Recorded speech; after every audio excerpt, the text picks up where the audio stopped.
आइए देखते हैं पहला क्वेश्चन क्या है डीसी मोटर से संबंधित। ऐसी युक्ति जो डीसी सप्लाई की सहायता से इलेक्ट्रिकल एनर्जी को मैकेनिकल एनर्जी में बदलती है क्या कहलाती है? यह कहलाती है डीसी मोटर। डीसी सप्लाई की सहायता से चलती है और जो इलेक्ट्रिकल एनर्जी को मैकेनिकल एनर्जी में बदलती है उसको बोलते हैं मोटर। और जो डीसी से चले तो डीसी मोटर, और यदि जो एसी से चले जो इलेक्ट्रिकल एनर्जी को मैकेनिकल में बदले और एसी से चले तो उसको बोलते हैं एसी मोटर। आइए देखते हैं अगला क्वेश्चन क्या है। स्थिर गति के लिए कौन सी मोटर उपयोग की जाती है? जो कांस्टेंट जो स्पीड है उसके लिए कौन सी मोटर इस्तेमाल की जाती है? तो उसके लिए शंट मोटर इस्तेमाल की जाती है। अगला क्वेश्चन, यदि एक 230 डीसी सीरीज मोटर को 230 वोल्ट डीसी सीरीज मोटर को 230 वोल्ट एसी सप्लाई से जोड़ दिया जाए तब क्या होगा? यदि हमारे पास में एक सीरीज मोटर है जो 230 वोल्ट डीसी पर चलती हो, उसको यदि एसी में जोड़ दिया जाए तब क्या होगा?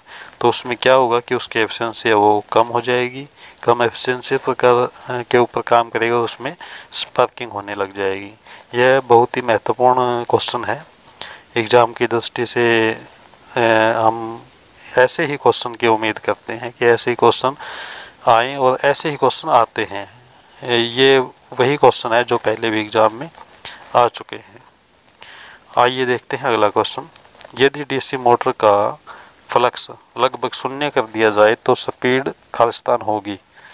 यदि फ्लक्स को शून्य कर दिया जाए तो खालिस्तान स्पीड क्या होगी? स्पीड अनंत होगी, इनफाइनाइट होगी। तो स्पीड अत्यधिक बढ़ जाएगी, इसका मतलब ये है। अगला क्वेश्चन, डीसी मोटर अधिकतम क्षमता पर कार्य कब करती है? डीसी मोटर है वो अधिकतम क्षमता पर कार्य कब करती है? वह जब करती है जब कॉपर लॉस और स्थिर लॉस इक्वल हो जाए।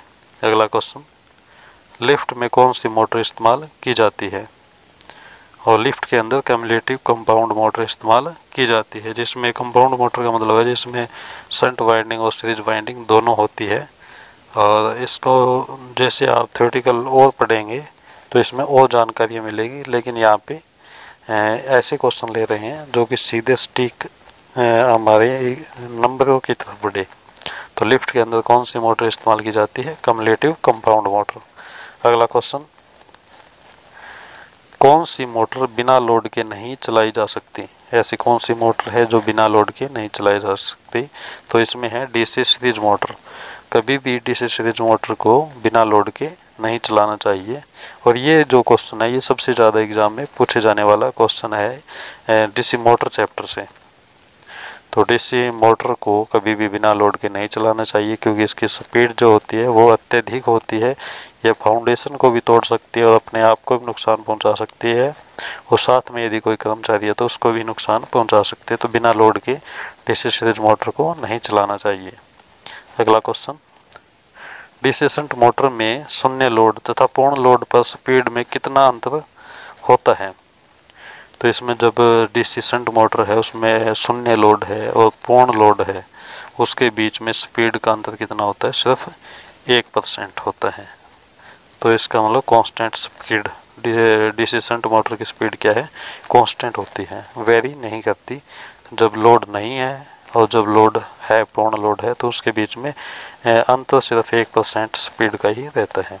अगला क्वेश्चन, किस डीसी मोटर की गति शून्य लोड से सामान्य लोड तक न्यूनतम कमी होती है? कमी मतलब क्या होती है? तो उसमें होती है कम्युलेटिव पोल के साथ शंट मोटर की। जैसे पहले भी क्वेश्चन आ चुका है कि इसमें स्पीड में अंतर कितना रहता है? सिर्फ 1% का। जब शून्य लोड है सामान्य लोड तक न्यूनतम कमी किस में होती है?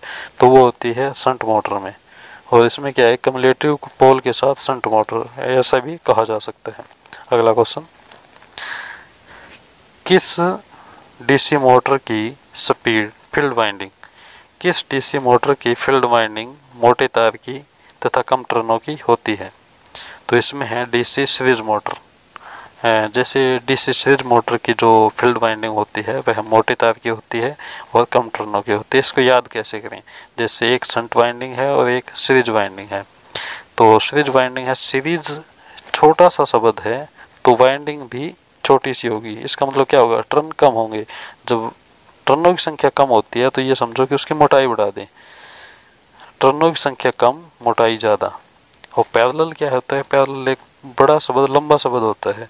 जैसे हम अल्फ़ाबेट देखें तो पैरेलल में ज़्यादा अल्फ़ाबेट इस्तेमाल किए जाते हैं, पैरेलल तो सीरीज में कम किए जाते हैं। तो पैरेलल है तो पैरेलल में टर्नों की संख्या अधिक होती है। जब टर्नों की संख्या अधिक कर दी जाए तो मोटाई कम हो जाती है। ऐसे भी याद किया जा सकता है। सीरीज छोटा शब्द है तो टर्नों की संख्या कम, टर्नों की संख्या कम तो मोटाई ज़्यादा। और पैरेलल लंबा शब्द है तो उसमें मतलब टर्नों की संख्या अधिक और मोटाई कम। ये याद रखने का ढंग है। ऐसा नहीं है कि मतलब शब्द छोटे हैं तो टर्नों की संख्या कम होगी, ऐसा नहीं है, लेकिन याद रखा जा सकता है ऐसे। अगला क्वेश्चन क्या है, डीसी मोटर में घूमने वाले भाग को क्या कहा जाता है। जब डीसी मोटर जो होती है उसके अंदर घूमने वाले भाग को क्या कहा जाता है, इसको कहा जाता है आर्मेचर। आइए देखते हैं अगला क्वेश्चन क्या है। जैसे मशीन की बात की जाए, मशीन में घूमने वाला भाग क्या है, सीधी ही मशीन की बात की जाए तो उसमें रोटर कहा जाता है। लेकिन डीसी मोटर की बात की जाए उसमें जो घूमता है वो आर्मेचर घूमता है। जब रोटर के ऊपर वाइंडिंग कर दी जाए तो उसको आर्मेचर बोल दिया जाता है। अगला क्वेश्चन, यदि डीसी शंट मोटर में आर्मेचर तथा फील्ड करंट स्थिर है, यदि डीसी मोटर में आर्मेचर तथा फील्ड करंट स्थिर है, यदि अप्लाइड वोल्टेज 5% बढ़ा दी जाए तो स्पीड कितनी बढ़ेगी। यदि आर्मेचर और फील्ड करंट स्थिर है, कांस्टेंट है, और उसकी अप्लाइड वोल्टेज है वो 5% बढ़ा दी जाए तो स्पीड भी 5% ही बढ़ेगी। आइए देखते हैं अगला क्वेश्चन क्या है, डीसी मोटर में आयरन लॉस कहाँ होता है। तो जो डीसी मोटर है उसके अंदर आयरन लॉस जो होता है वह होता है आर्मेचर में। आइए देखते हैं अगला क्वेश्चन, डीसी मोटर की गति को उल्टा करने के लिए क्या किया जाता है। तो डीसी जो मोटर है उसकी गति को उल्टा करने के लिए क्या किया जाता है। इसमें पहला ही ऑप्शन ये मिलेगा आपको कि आर्मेचर और फील्ड के कनेक्शन चेंज कर दें, हम बदल दें तो डीसी मोटर की जो गति है वह उल्टी हो जाएगी। नहीं, इसमें या तो आर्मेचर के कनेक्शन बदलने होंगे, आपस में इंटरचेंज करने होंगे, या फिर फील्ड के कनेक्शन।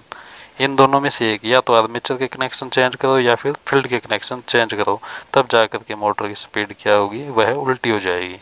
यदि दोनों के हम कनेक्शन चेंज कर देते हैं तो स्पीड उल्टी नहीं होगी, उसी स्पीड में चलेगी। ना ही सप्लाई जो हम सप्लाई देते हैं मोटर को, यदि वो कनेक्शन भी इंटरचेंज कर दिया जाए तब भी मोटर की जो स्पीड है वह है उल्टी नहीं होगी, नहीं बदलेगी। मतलब स्पीड क्लॉकवाइज है तो एंटी क्लॉकवाइज नहीं होगी। आर्मेचर या फिर फील्ड, इन दोनों में से एक, सिर्फ एक के कनेक्शन चेंज करने से मोटर की स्पीड है वो उल्टी होगी। अगला क्वेश्चन, डीसी मोटर में स्टार्टर क्यों इस्तेमाल किया जाता है।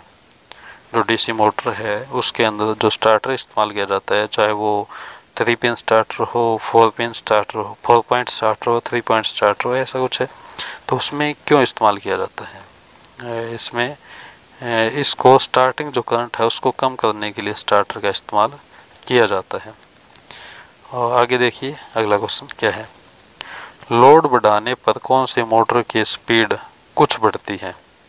जैसे लोड बढ़ा दे हम तो उसमें कौन से मोटर की स्पीड है वो कुछ बढ़ती है, कुछ ही बढ़ती है, ज़्यादा नहीं बढ़ती। तो इसमें है डीसी शंट मोटर। इसमें डीसी शंट मोटर ऐसी मोटर है जिसमें स्पीड, लोड बढ़ाने पर स्पीड कुछ ही बढ़ती है। आइए देखते हैं अगला क्वेश्चन क्या है, यदि जैसे शंट मोटर है उसकी कुछ ही स्पीड बढ़ती है, ज़्यादा स्पीड नहीं बढ़ती, क्योंकि इसकी स्पीड क्या है वह कांस्टेंट ही है। आइए देखते हैं अगला क्वेश्चन क्या है, यदि ये डीसी मोटर में बैक ईएमएफ उत्पन्न ना हो तब क्या होगा। यदि डीसी मोटर है उसके अंदर बैक ईएमएफ उत्पन्न ना हो तो क्या होगा, तो उसमें होगा मोटर है वो जल जाएगी। बैक ईएमएफ बनना भी अति आवश्यक होता है रोटेशन के लिए। यदि उसमें रोटेशन नहीं होगी, एक साउंड सी होगी और उसके बाद में मोटर जल जाएगी, तो बैक ईएमएफ होना भी अति आवश्यक होता है डीसी मोटर के अंदर। यदि बैक ईएमएफ नहीं है, उत्पन्न नहीं होती है, तो मोटर जल जाएगी। आइए देखते हैं अगला क्वेश्चन क्या है। एक निर्धारित गति पर चल रही डीसी मोटर का फील्ड सर्किट अचानक खुल जाए।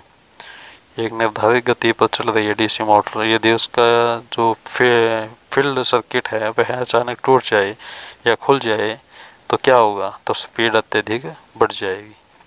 स्पीड क्या है, वो अत्यधिक बढ़ जाएगी, क्योंकि ये एक फील्ड खुल जाता है तो उसके अंदर जो ओपोज करने वाला जो फील्ड जो होता है वह डिस्कनेक्ट हो जाता है और ओपोज नहीं कर पाता। यदि अपोज ही नहीं है तो उसके बाद स्पीड बढ़ेगी।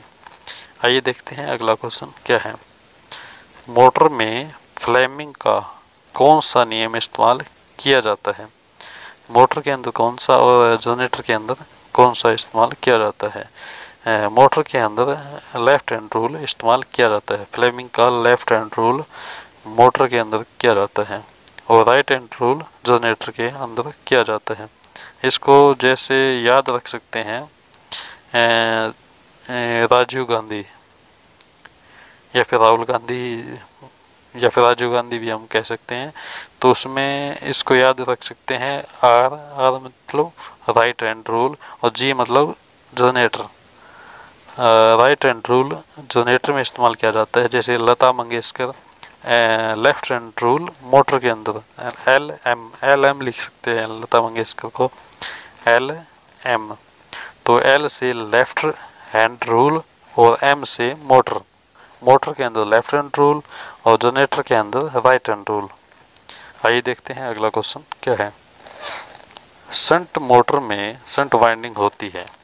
जो शंट मोटर होती है उसमें शंट वाइंडिंग होती है। उस क्या होती है मतलब कैसी होती है, शंट वाइंडिंग कैसी होती है, तो उसमें क्या है कि शंट वाइंडिंग होती है। शंट का मतलब क्या है, शंट का मतलब ही पैरेलल है। यदि पैरेलल है तो इसका मतलब टर्नों की संख्या ज़्यादा।